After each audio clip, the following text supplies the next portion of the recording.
Good morning and welcome to Bill's Humble Beginnings. This is my new YouTube channel. I've been talking about doing this for quite a while and I just haven't done it, and I can't really tell you why. What I've been able to figure out so far, do you remember when you were a kid, first time you got up on a really high diving board? Remember that feeling? It's funny when you're up on something that high like that and you're on a narrow board. Your perspective changes. You get this feeling of doom. I remember first time I did that and I walked out to the end of that board. I really wanted to jump off, but there was some apprehension and some fear. Well, it's kind of been like that with the YouTube channel. I've been talking once again about doing this for a while, and I finally have overcome my fear. What's the worst thing that could happen? It could be a failure. But I know one thing. I know that I'm going to bring passion to my channel, and I think I have something interesting to offer. I don't know exactly how to go about this, but I'm going to figure it out as I go. That's how I do everything. So, once again, welcome to Bill's Humble Beginnings. So, what is my channel going to be about? Obviously, it's going to be things that I do have passion for, things that I enjoy doing. Some of those things are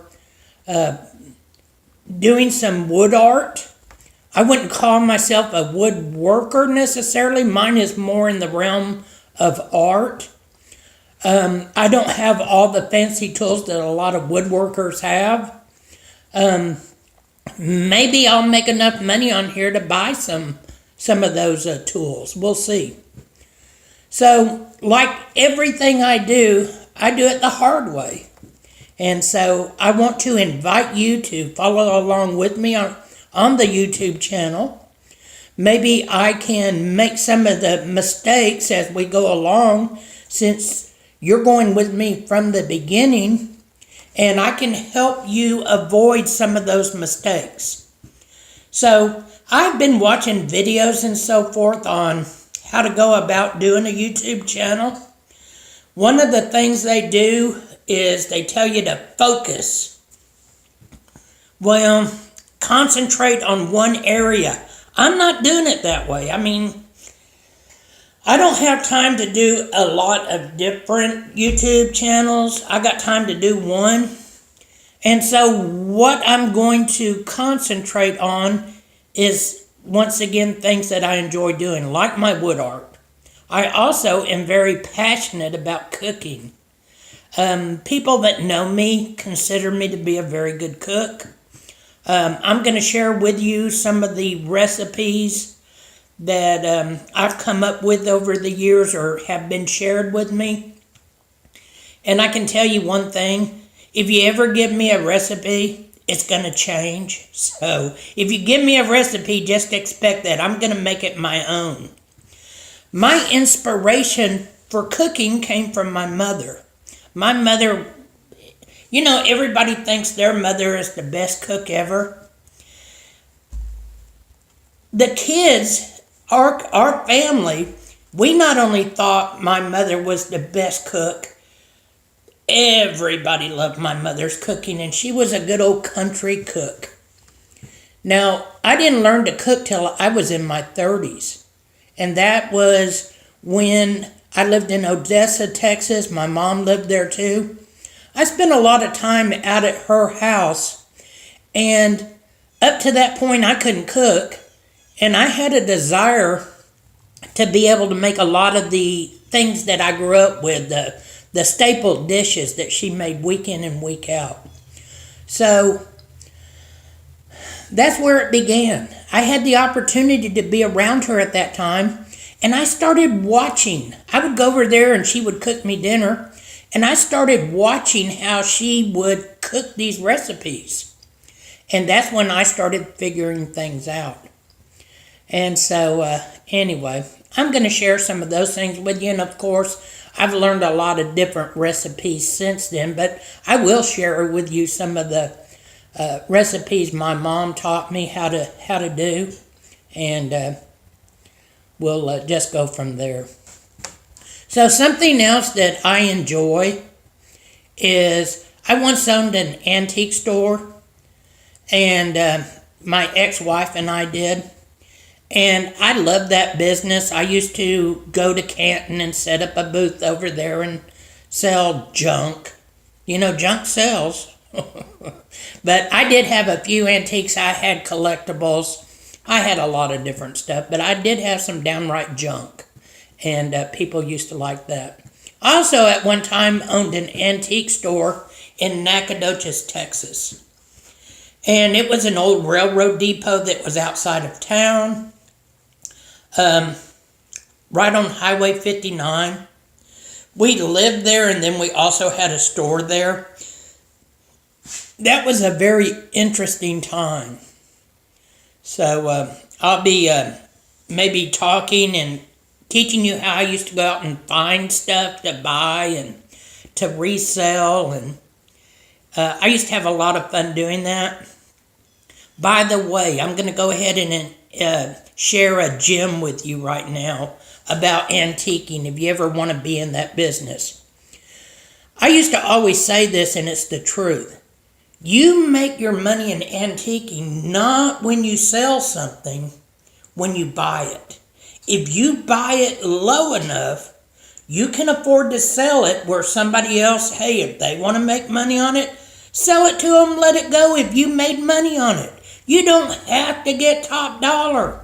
A lot of people make that mistake. They also make the mistake of looking at the value that books assign to something. Sometimes that is totally misleading. What anything is worth is what someone will pay you for it. You can have a book that tells you a piece of pottery is worth $300. That doesn't mean you're going to get $300 for it. You have to match it up with the right person. If somebody's willing to give you $150 and you pay $20 for it, let it go. Why hang on to it? Take that money, reinvest it, turn it over and over again. That's how you make money antiquing. So we're going to spend some time going into some antique and junk shops. I love a good junk shop. I love garage sales. I don't like estate sales so much because most of those people are people that they get this idea that stuff is worth, they pay too much attention to the books and so forth. And it's hard to find a real bargain at an estate sale. My favorite garage sale is out in the country, out in a location that doesn't get a lot of traffic. A lot of times they'll have stuff in their barns. That's where you find the really good stuff and at a price where you can do something with it. So if you're out driving around in the country and you run into a garage sale, stop. You'll be amazed at some of the things that you can find. So once again, I want to welcome you to Bill's Humble Beginnings. I'm starting from scratch. I don't have everything I need to do a YouTube channel, but I'm going to give it my best. I'm going to put my heart and soul into this. I'm properly motivated. I'm getting fairly close to retirement age. And when I retire, believe me, I'm not going to have enough money coming in to really support myself the way that I want to. So I need to supplement my retirement income, and that's why I'm starting now. I'm 63. I would like to retire in a couple of years, but heck, it may be 70 before I'm able to. But I'm going to do what I can now to begin preparing for that time. So once again, let's go back to my original thing that I was talking about, which is some of my wood art. I'm going to move out of the way. And you can see some of the kinds of stuff that I have built So right here, you're looking at a set of bookends that are made out of a cedar log that have been side cut and shows the grain. And then I added some cast iron boots on there. Then I do things like this. This is a flower box that I recently made. I'm not an arranger, but I put some in there just so you could get an idea of what can be done. This is one of my favorite things that I've made. It's a birdhouse, and I bought the base of it, which is a chicken, and then it had a little flat platform, and I put a birdhouse that I made on there. I cut this out of some old tin to make the wings, and I think it turned out really neat. Then I've got some ceiling tile, some of the old tin ceiling tile that I used for the roof. This is a lamp that I built several years ago, and it was originally just a cedar slab, and at first it was going to be a table, and then it just didn't work out right, and so I didn't build anything or do anything with it for several years. And then finally it came to me, hey, this piece of cedar slab wants to be a lamp. So I tell a good friend of mine all the time that the wood talks to me. So sometimes I have to wait and let it decide what it wants to be. So this is something else that I made. I bought this driftwood at a garage sale several years ago. I bought quite a bit of wood for $100.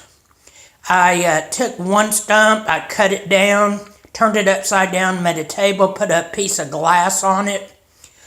The other stump part with the roots, I made into a lamp. Hey, I love both of those pieces, and I'll probably never sell them, although most things I make are for sale.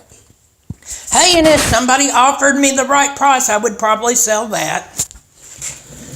This is another lamp that I've made. I love lamps. I love using pieces of wood as the base, and I actually took this lamp shade, did some painting on it, and it made a real nice shade.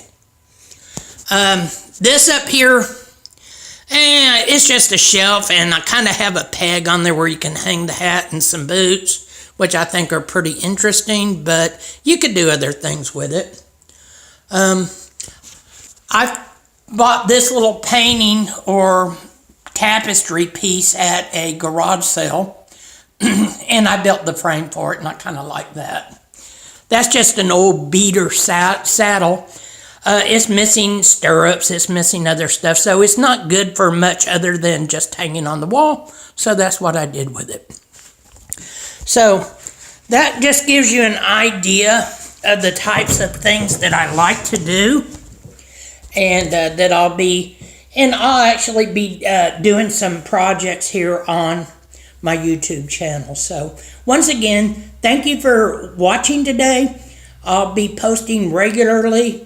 I will be visiting with other friends and so forth that have different talents and that also enjoy making things and doing different projects.